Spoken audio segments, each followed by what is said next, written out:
Yeah, hello there. I'm Daryl Scott. I'm the incoming Chief Commissioner for Scouts Queensland.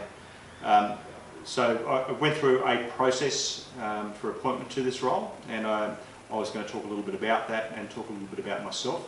I was prompted by a number of people who have seen this presentation to record it and to make it available more broadly.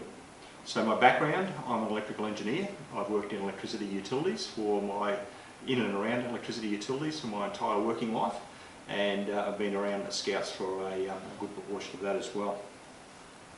So the appointment as Chief Commissioner, the role was advertised, there was shortlisting, and then there was interviews, and as part of that interview process I produced this presentation which I'm about to take you through, so I hope you find it interesting and informative.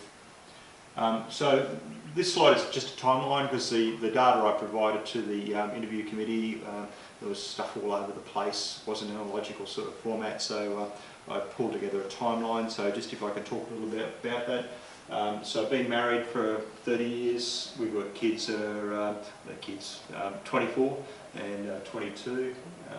I've moved around a bit as well with work, so I've lived in regional Queensland for a number of years. I lived in Gatton, I've lived in Rockhampton, and I've lived in Gladstone as part of my work. So I appreciate the issues associated with living and working in regions. I worked in SEQEB, Capricorn Electricity, Ergon Energy, and then some consultancy work. I've been in Rotary for many years, so 5 different clubs, president of 3 of those, and board member for about 20 years. So well used to how those forums work. And Scouts, I joined as a youth member in Nunda Scout group a long time ago, and went through and became a cub instructor, assistant cub leader, assistant area commissioner, assistant district commissioner, and then into a branch president role in Gladstone, and then dropped out while we were having the kids. So that's sort of that period there, and we moved back to Brisbane, and we put our children in at Sanford Scout Group, and I ended up picking up a AGL role there after hiding in the shadows for a number of years. And from there, as soon as that happened, Morris Law asked us to take on the Region Commissioner's job. So I've been in that role for 8 years. So photo of my family, my wife Debbie, I have Rebecca and Keaton, twins, they're 24 this year. The young bloke, Brandon, is 22, and his girlfriend Michaela, she's been around for quite a few years now. This was taken Christmas, I think, last year. Main pets, we've got a cat and a dog, and that's about as close as they get. The dog's grown up now, and quite a scruffy individual, and costing us a bit of money.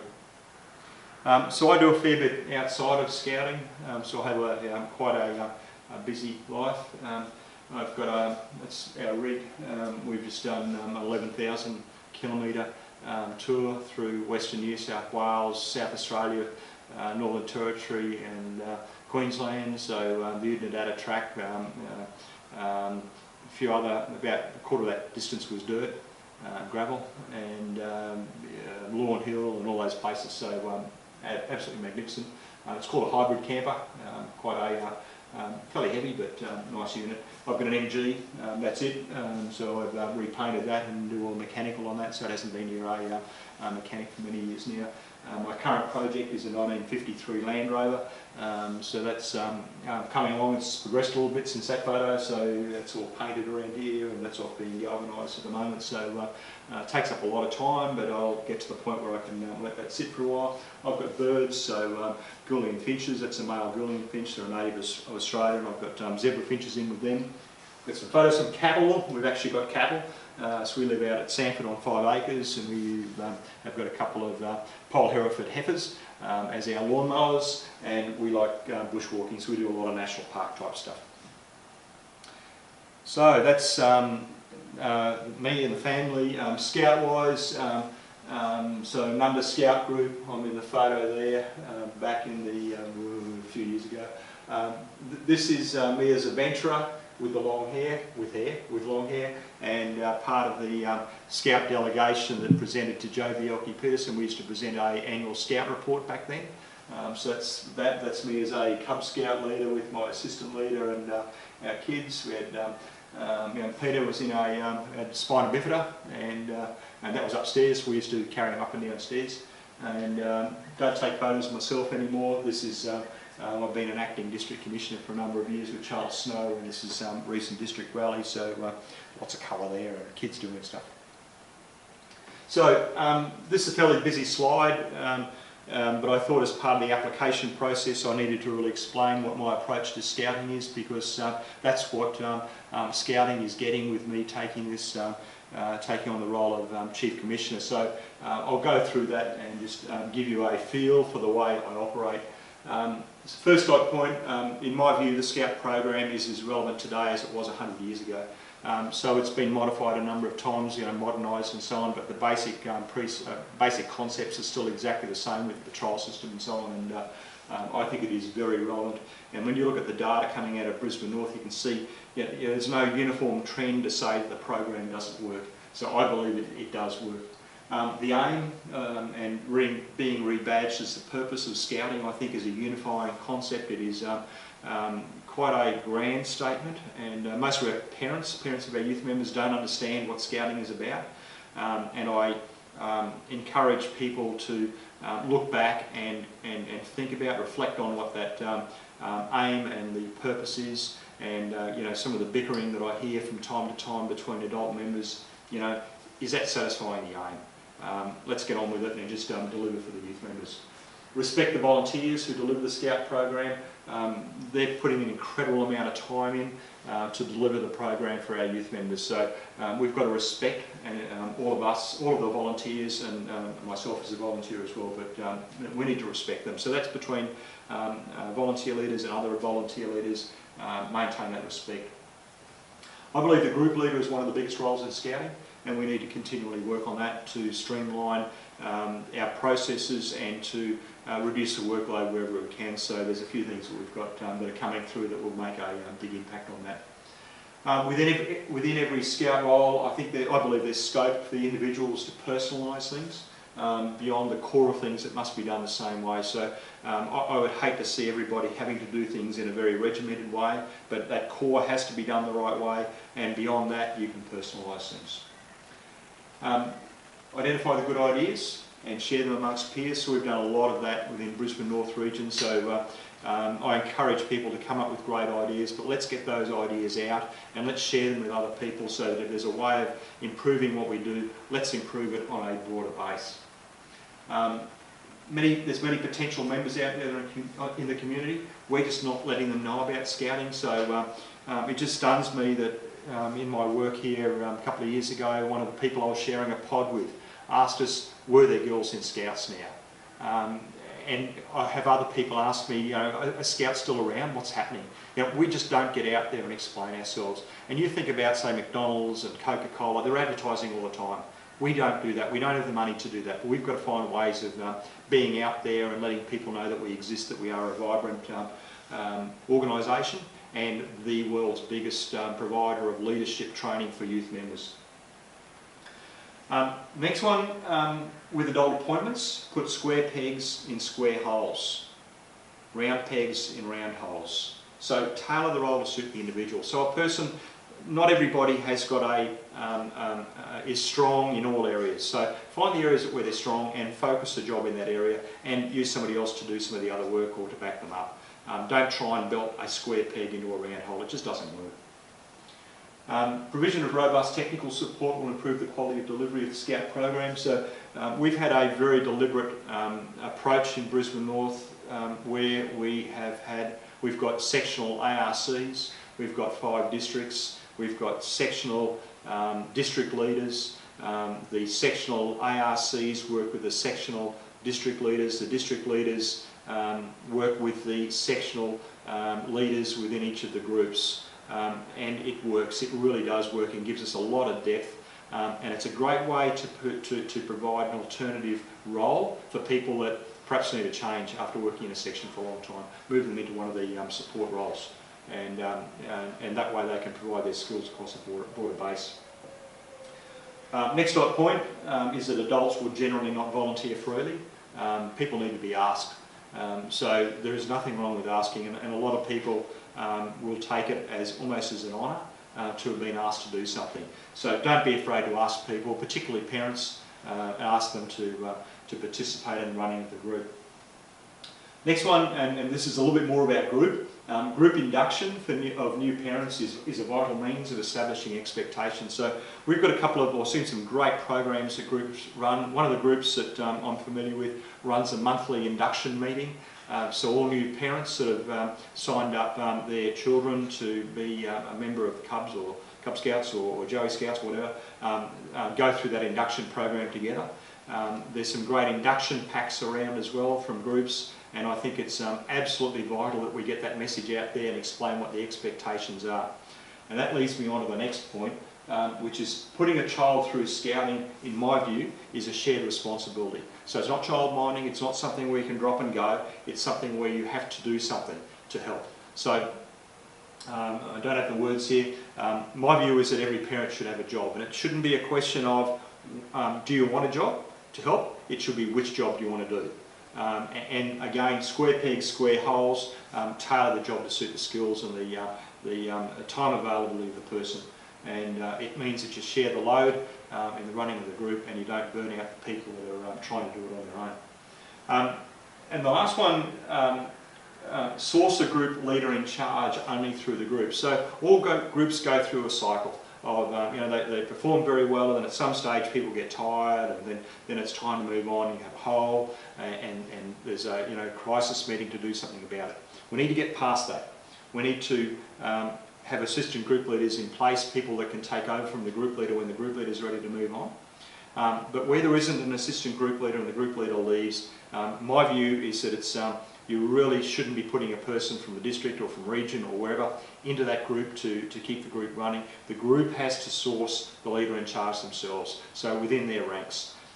Sometimes groups think that we've got a bench of spare group leaders just waiting to be called up and asked to go into groups. There's nothing like that.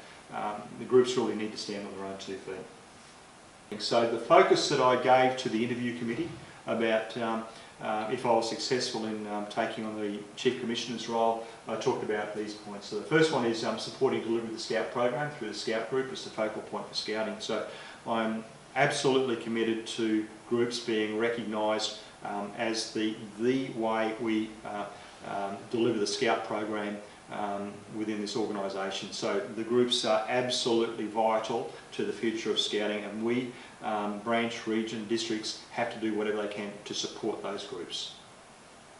Second one is automating systems, particularly at group level, to significantly lessen the burden on the group leader, and I would like to get to the stage in the not too distant future of signing up a new youth member on a tablet, accepting their credit card, swiping it in the group, the data goes into the group system, that system synchronises with the branch system.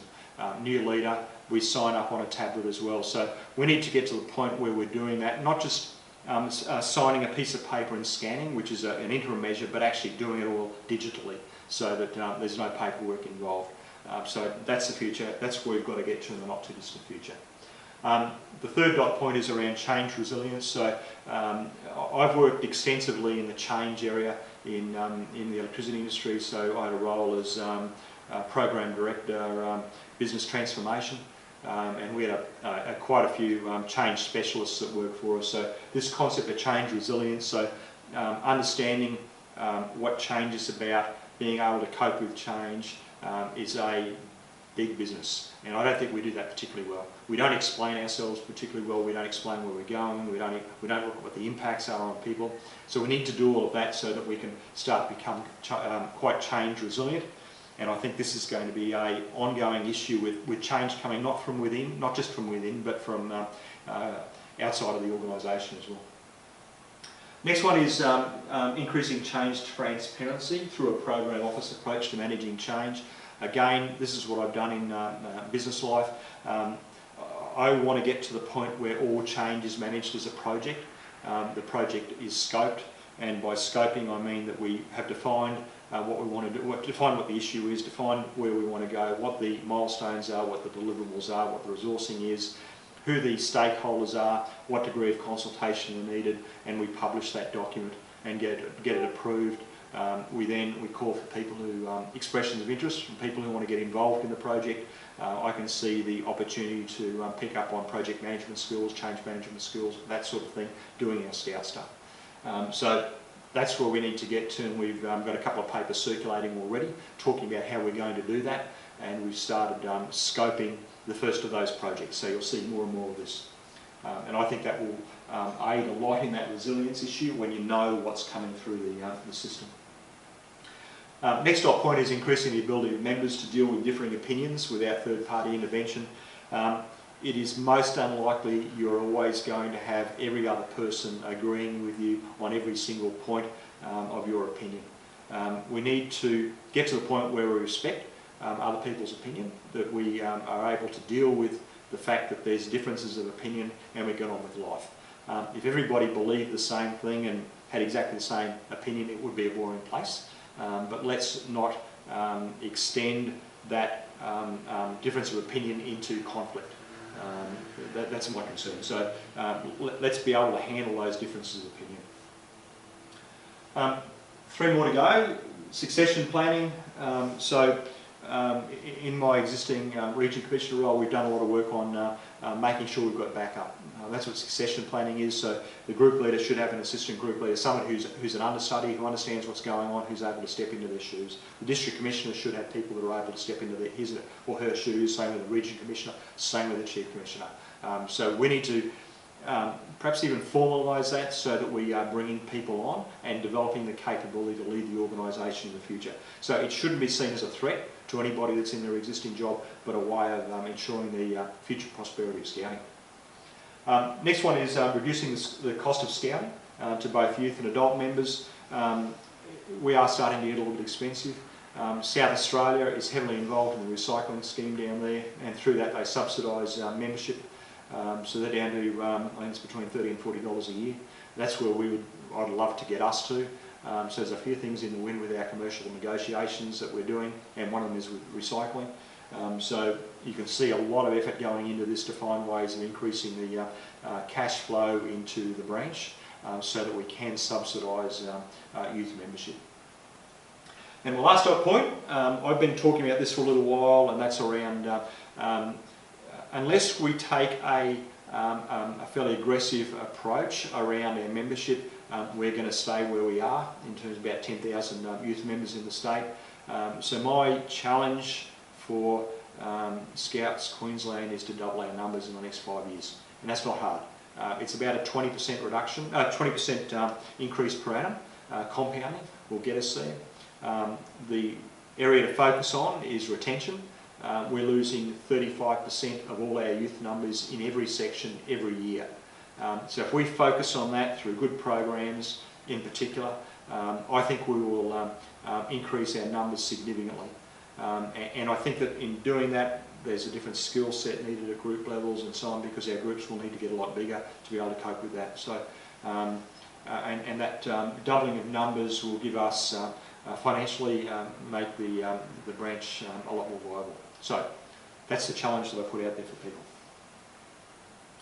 And I think that is the last slide with any content. So thank you for listening to me, and look forward to talking to you during my term as Chief Commissioner. Thank you.